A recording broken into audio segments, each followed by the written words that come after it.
Tonight on PBS News Weekend, Israel's two fronts. As strikes continue in Gaza, we look north to the conflict in Lebanon for a rare on-the-ground look at the Israeli military's presence there.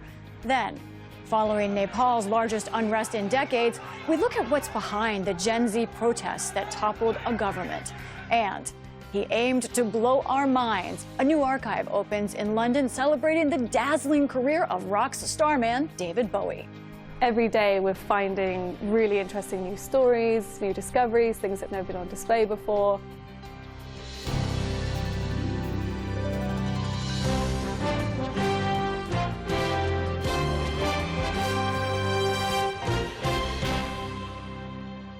Major funding for PBS News Weekend has been provided by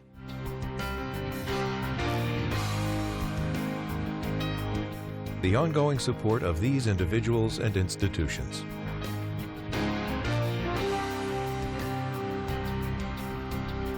And friends of the NewsHour.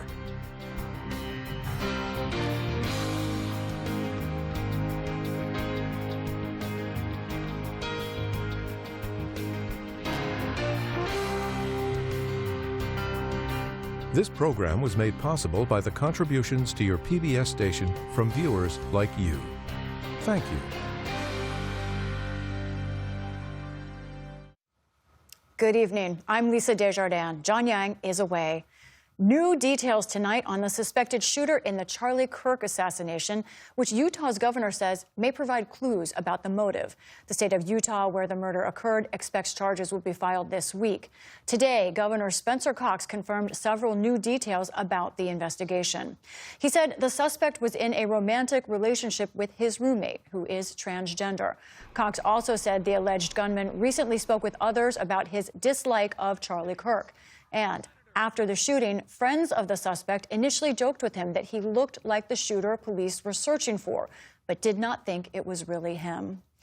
Governor Cox said an important next step will be to figure out exactly why the suspect chose violence and if social media played a role in radicalizing him. I can't emphasize enough the damage that social media and the internet is doing to all of us.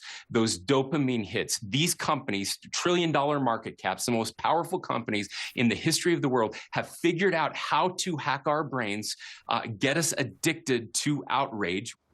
The governor said the suspect's family and transgender roommate have been helpful to law enforcement.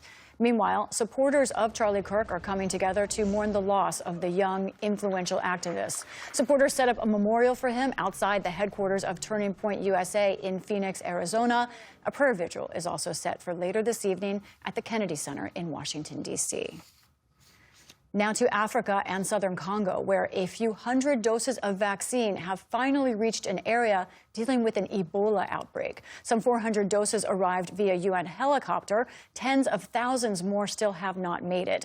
The effort has been slowed down from lack of funds and trouble accessing the area. In the past, USAID provided support with outbreaks in Congo. The agency was dismantled earlier this year by President Trump.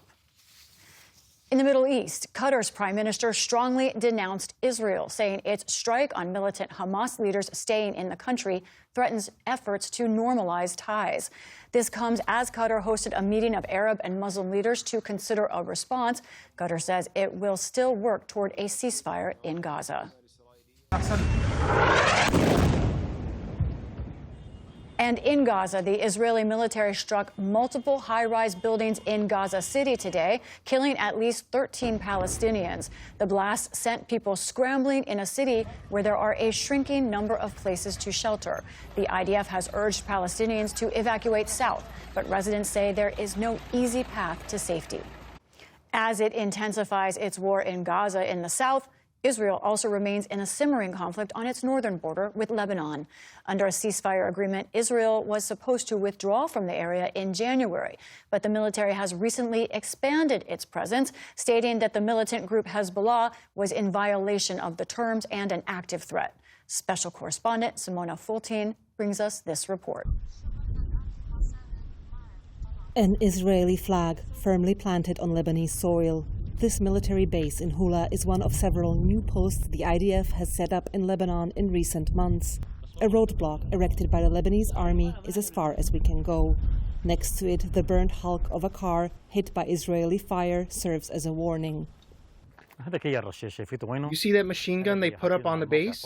If we get close to those barrels, they shoot immediately.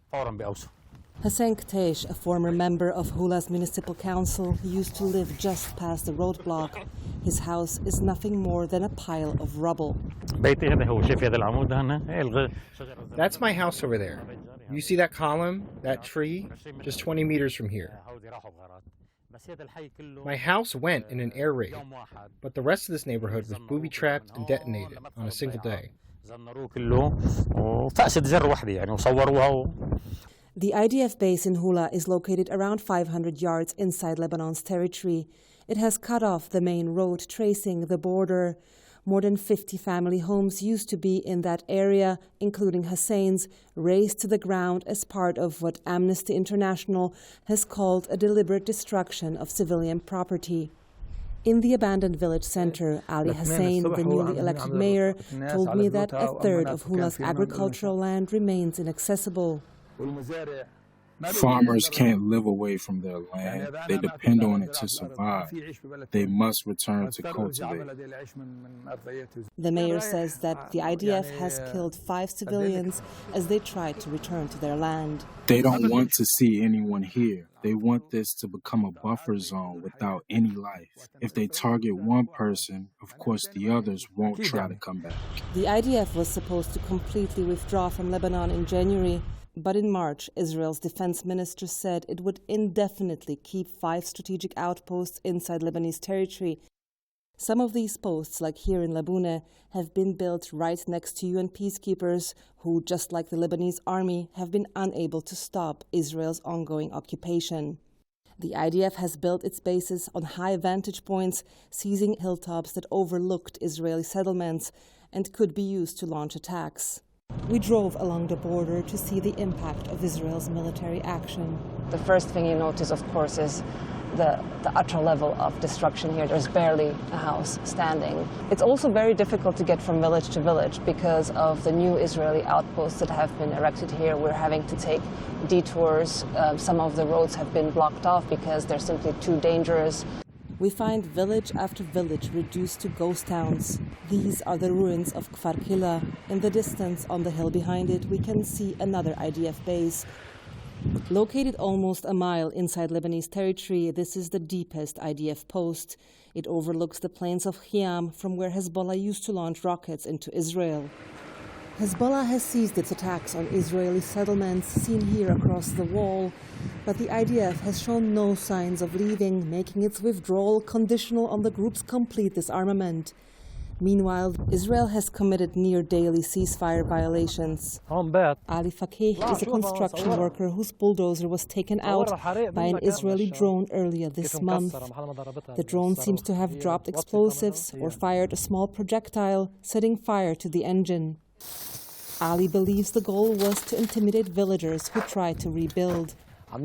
We are working on our homes that got damaged during the war. If they, the IDF, think these strikes will make us leave, they are wrong. This is our land, and we will die here.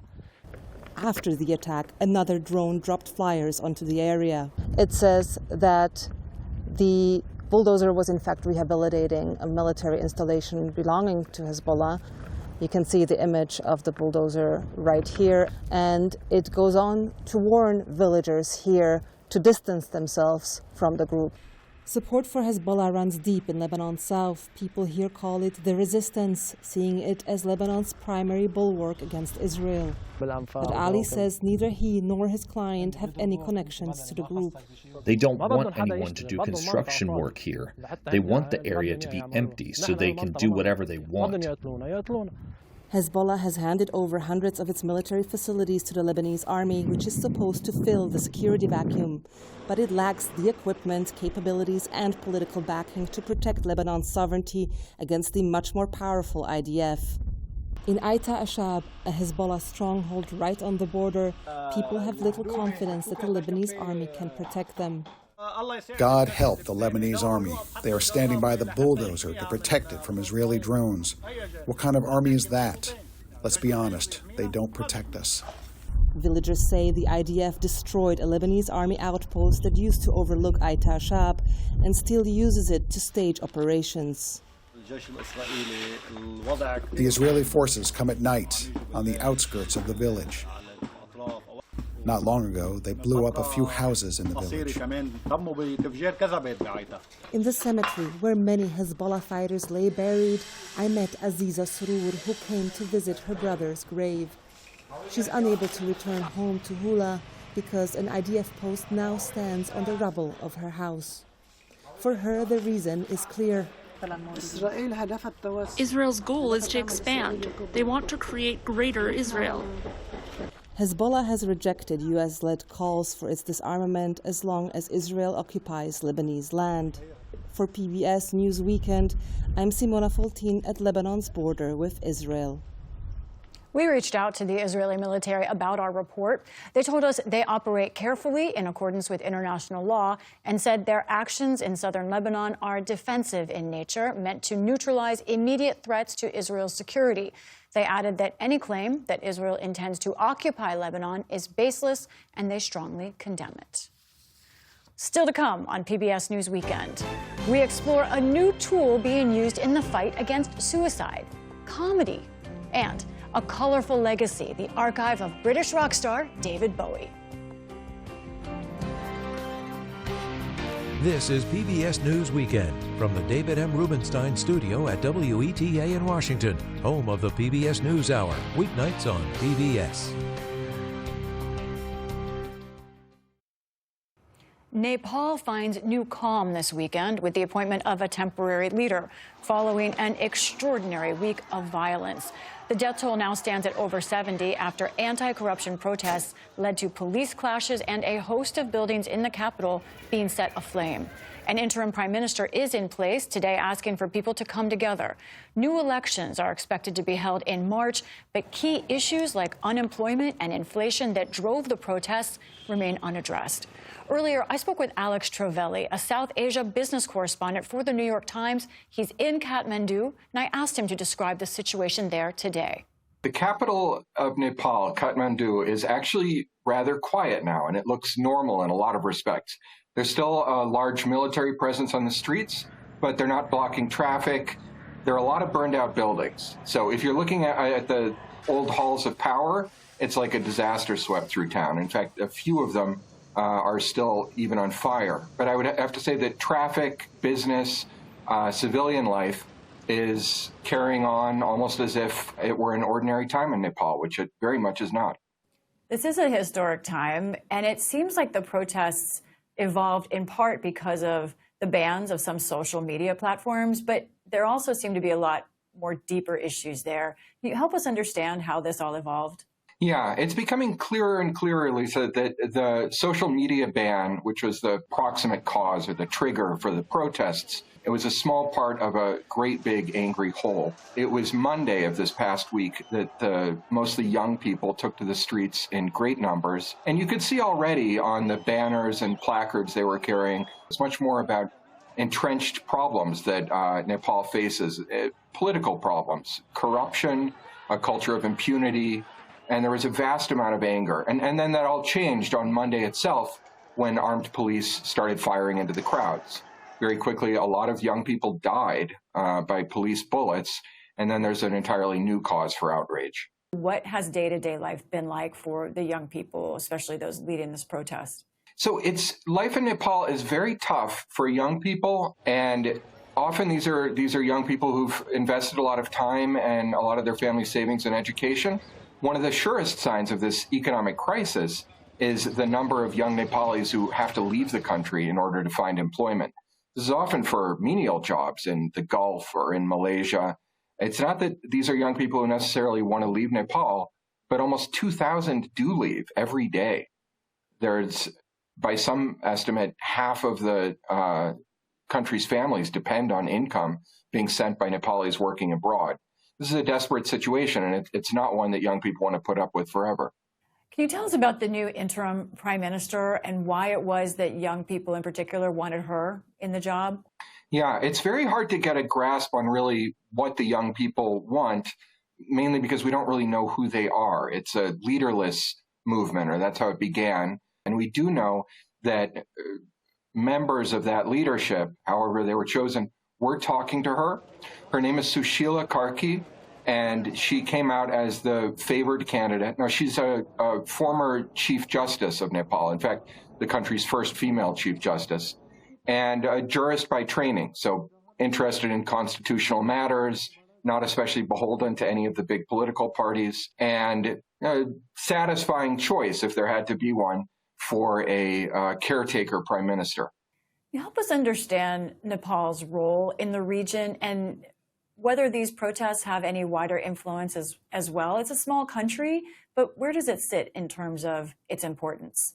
It may be too soon to tell, but Nepal sits between China and India, the biggest countries in the world. The United States, of course, takes a keen interest also in Nepali affairs. In recent years, as China's political and economic power have grown, it's become a more important rival with India for influence in the region. Each of these giant countries has its favorite political parties within the old political order of Nepal. Now that that political order as a whole seems to have collapsed, it looks suddenly like a clear board in which these 2-3 big countries are going to start competing again. What comes next? We expect elections in 6 months. Do you think that that is the way out of this crisis? What's clear is that it's going to be a very difficult path forward.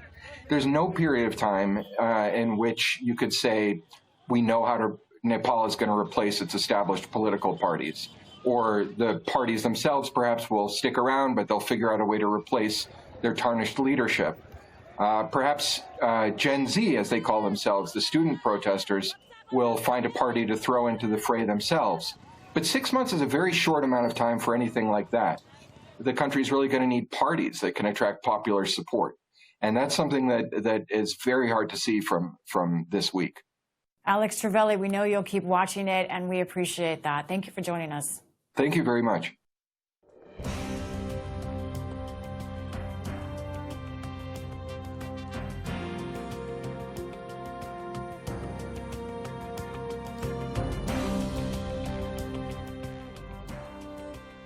A warning. This next story discusses suicide, but it centers on an original idea for preventing it.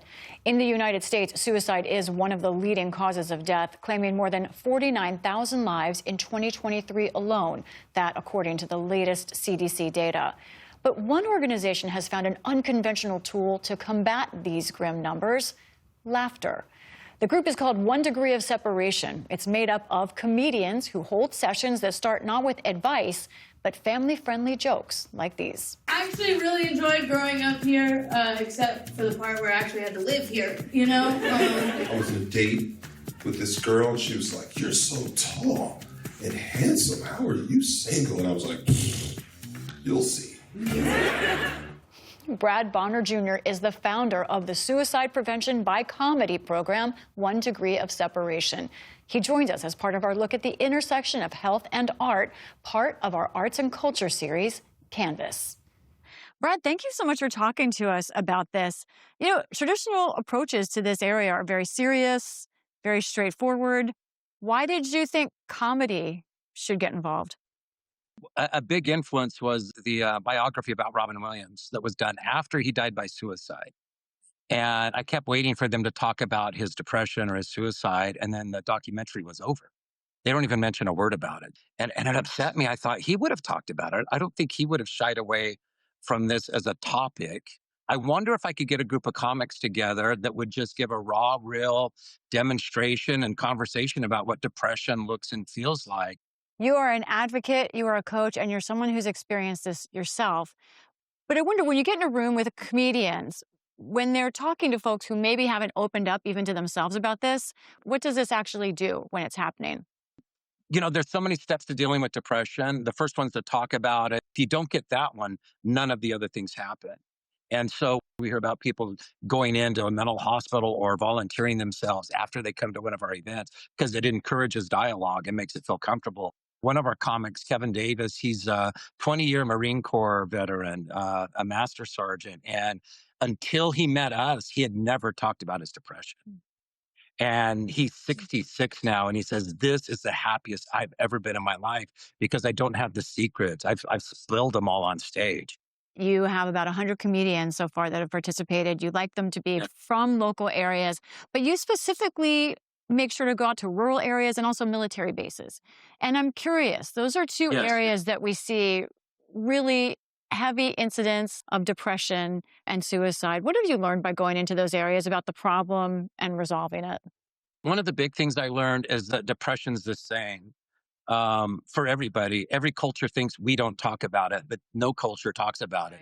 You know, we always have a very diverse panel of comedians, but I tell people, I go, the diversity is just for the flyer, so it looks good. Because as soon as we start talking about depression, it doesn't matter. Kevin Davis, the first show he did for us afterwards, he's African-American. He said, "I didn't realize white people had the same depression."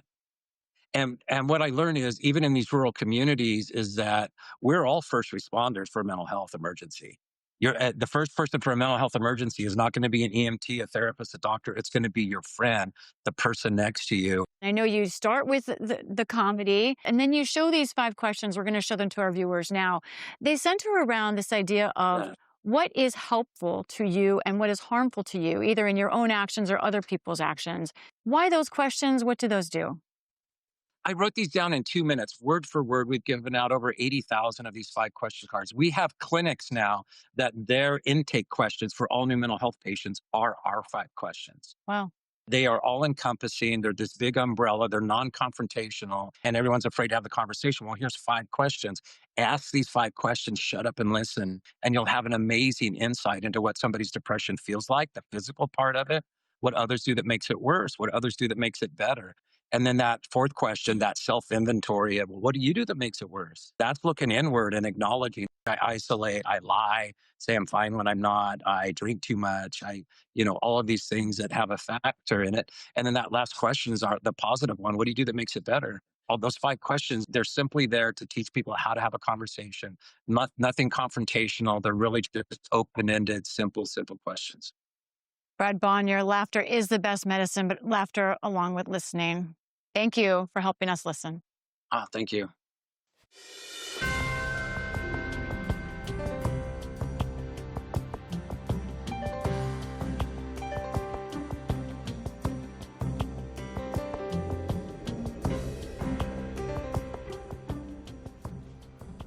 The chameleon of rock, David Bowie, left behind a profound and colorful legacy. To round out our show tonight, we zoom to London, virtually, to visit the new home for the British Stars Archive that just opened this weekend. Guitars he strummed, notes with handwritten lyrics, a rejection letter from a recording studio, all alongside some of David Bowie's iconic outfits, like the ice blue suit Bowie wore in the video for Life on Mars in 1973. And, of course, the famous lightning bolt jacket from his Ziggy Stardust days. Madeline Haddon is the lead curator of the David Bowie Center at the V&A East Storehouse. There are more than 90,000 items in the archive, and of that, 200 are on display. Whittling down that selection was one of the biggest intellectual and curatorial challenges of my life, certainly. There's just such a massive amount to choose from, not only in volume of material, but periods of work, genres, creative personas, even projects that we didn't know that he was working on until we got our hands on the archive. Curator Harriet Reed also helped sift through Bowie's belongings. Every day we're finding really interesting new stories, new discoveries, things that have never been on display before. But for me, I'm always really interested by the sort of ephemera around Bowie's process, the sort of notes he made, the to-do list, things where he's making a record of the exhibitions he wants to see, the films he wants to see, books he wants to read. That kind of devouring of culture is really fascinating to know why he was so restlessly creative. Bowie died in 2016 of liver cancer at the age of 69. In his lifetime, he was a prolific musician, but also a writer, actor, and designer. Toward the end of his life, Post-it notes left in his New York office show he was working on a musical set in 18th century London. The notes reveal his keen sort of research and interest in that period. He'd obviously done a lot of reading up about the artists of the time, like Hogarth and Joshua Reynolds, London in the 18th century, the coffee houses, the politics. And he was trying to kind of put together a structure, it seemed, that how this would work, what would make it a success. And if you want to see any of the thousands of items that aren't on display, you can go online and make an appointment to view them up close and personal.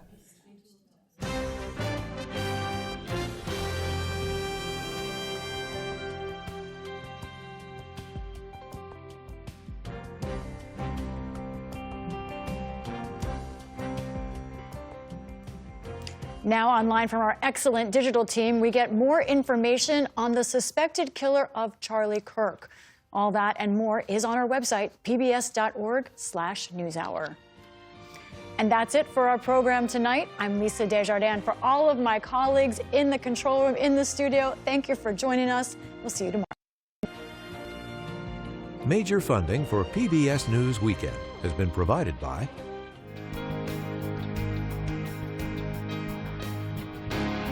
the ongoing support of these individuals and institutions.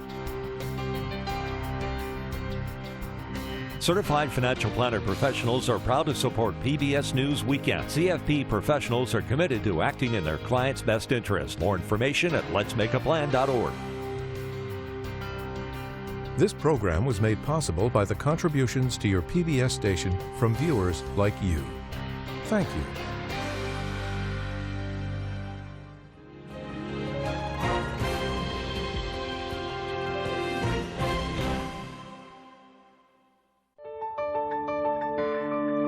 You're watching PBS.